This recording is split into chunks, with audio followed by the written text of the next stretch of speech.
Hello, goblins. It's Chris, Eldritch Pipes. I'm back. I've been away for a week or two. It has been such a busy period.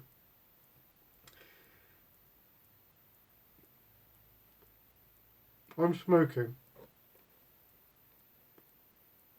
some Acadian Perique.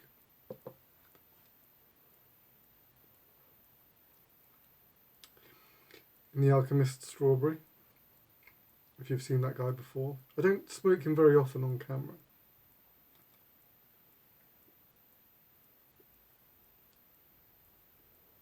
I think I usually prefer the Acorn or the Slender Man.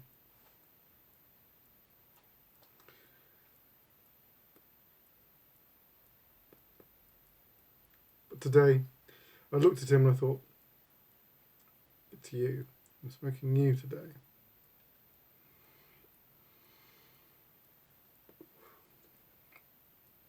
I've been so busy on the resin side of the business, I've barely even had time to talk about it.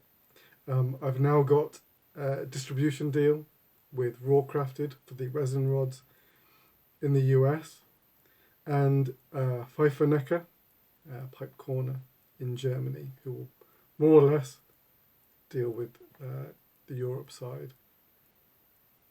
The only people I'm going to really be selling direct to anymore is just fellow pipe makers in the UK.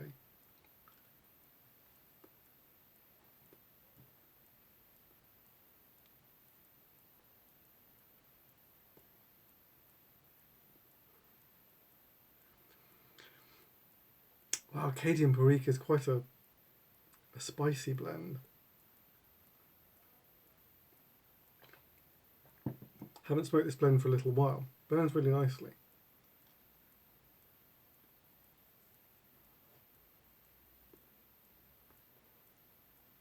That Perique Virginia balance is spot on. I wanted to tell you a little story. This is like behind the scenes dramas of a pipe maker. Doesn't happen very often.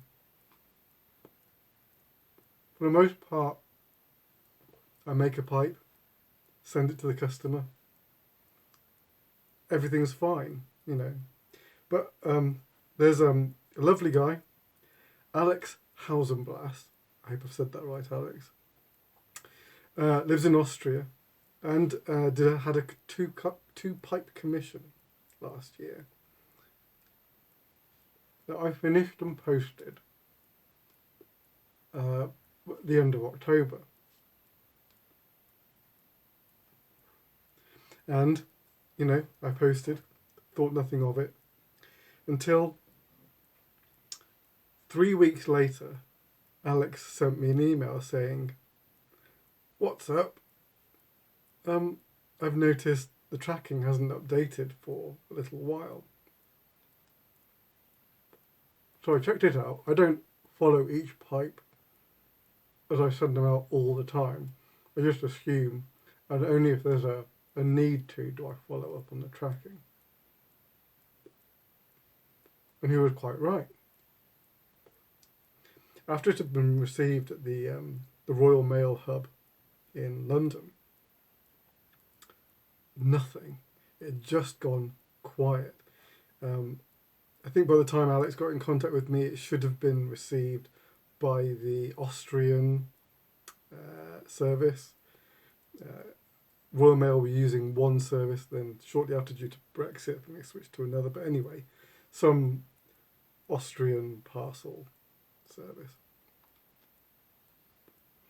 And on their website, they didn't even recognise a tracking number. Which I can't tell you enough. I did not like that. So we didn't mess about. I put in a request immediately and just waited to see what would happen. And they said, "Oh, you know, Christmas, Brexit, it's going to take 3 months," something like that. I was like, oh my goodness.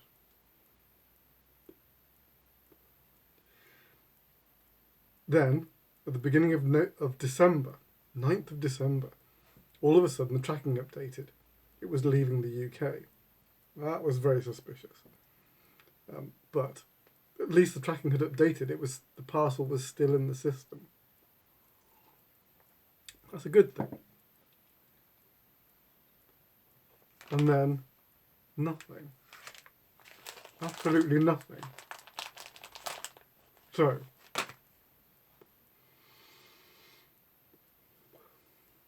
by January, I'd had more or less accepted my fate and went, Alex, I'll remake the pipes for you. I think they're gone. Who knows where they are? They could be anywhere, but I think they're like permanently lost. So I'll remake them for you. As you know, my schedule is kind of tight, but I tried to create some wiggle room in at the beginning of February, beginning of this month. Anyway, just as I was telling Alex, I'll book to remake these pipes, I thought, oh, go on, I'll check the tracking once more. And I did. And it said, parcel delivered. And I was like, whoa, what's happened? All right, can you check, Alex, that they've been delivered? Because it looks like they've been delivered. He checked. He had no parcel. I contacted Royal Mail and said, look, this says that it's been delivered, but no joy. What's going on?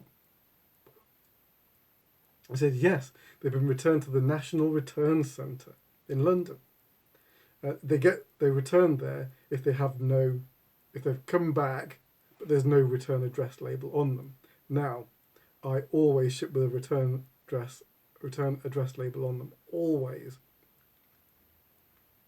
Not only that, but since there was an actual a file on the package, because I'd listed it as missing, they would have seen that, and that has a return address on it as well. There's no way that they couldn't have noticed this.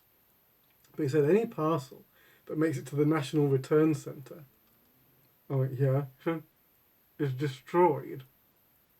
And I was like, what are you telling me? Well, yeah. We're so busy at the moment that parcels returned without a return address, they're destroyed. And of course, nothing I could tell him would change his mind that there wasn't a return address label on it. So, not that I thought they were in existence anyway. I thought they were they were in who knows where. But anyway, for that moment to think that they might have made it there and then to find out they'd been destroyed was a little heartbreaking. Anyway, I think I'd scheduled Alex's pipes to be remade on like the second week. First week of February. And I was literally picking the briar to make the first pipe with, which was a smooth strawberry. Not an alchemist, but a smooth strawberry. The post arrives, and it's a box that I kind of recognise.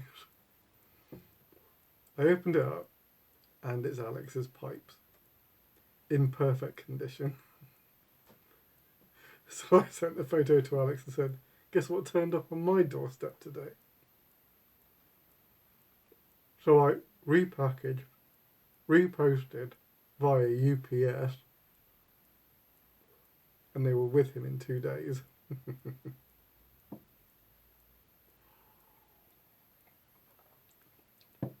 So now, unless you're wondering, I only ship via UPS. It's probably not foolproof, but I'm not doing anything else. Certainly not doing Royal Mail again. The thing, a pipe's destroyed. Unbelievable. Now, I do have a pipe available. I made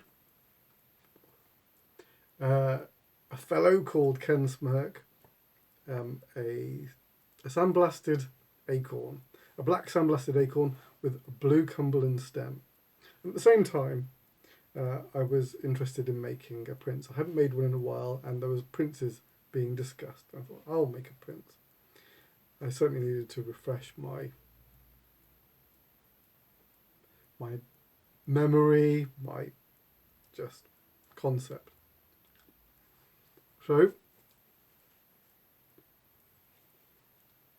I printed what I made.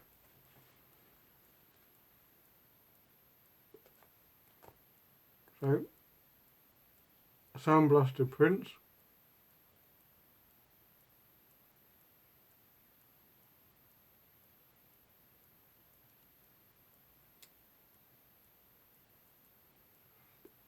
Quite nice detail.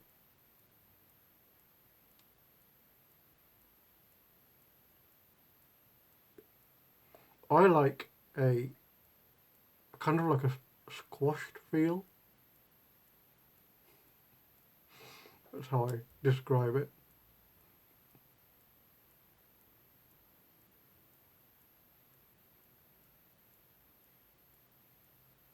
I hope that blue Cumberland comes out well, because who can see that? It's a really lovely swirl on it. There you go.